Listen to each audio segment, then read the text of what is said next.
കണ്ട, ഇതാണ് നമ്മുടെ മുത്തശ്ശി മാവ്. കണ്ട, ഇങ്ങനെ കേട്ടോ. അവിടെ ചോട്ടിൽ നിന്നെടുത്തപ്പോൾ എനിക്ക് അതിൻ്റെ ഫുൾ വ്യൂ കിട്ടിയില്ല. ഇപ്പം നല്ല രസമുണ്ട്. കണ്ട, ഒത്തിരി വർഷം പഴക്കമുള്ള മാവ് കേട്ടോ. ഈ മാവുണ്ടല്ലോ, ഞങ്ങളുടെ കുഞ്ഞിലെ ഞാൻ അവൻ്റെ ചോട്ടിലായിരുന്നു.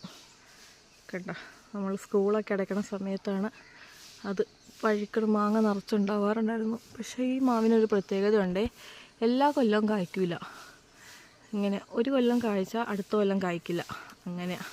എന്തോരം മാമ്പഴം പറക്കിയിട്ടുണ്ടെന്നറിയാം. ഒത്തിരി പ്രായമുള്ള മാവാട്ടത്. നമ്മുടെ കണ്ട, മുത്തശ്ശി മാവെന്നൊക്കെ പറയാം. ഒത്തിരി ഞാനൊക്കെ ആ അതിൻ്റെ ചോട്ടിലുള്ള കല്ലിൻ്റെ അവിടെ ഇരുന്നൊക്കെയാണ് കളിച്ച് വളർന്നത്. ഇവിടെ ഇതൊക്കെ ഭയങ്കര നൊസ്റ്റാൾജിയ പണ്ടത്തെ.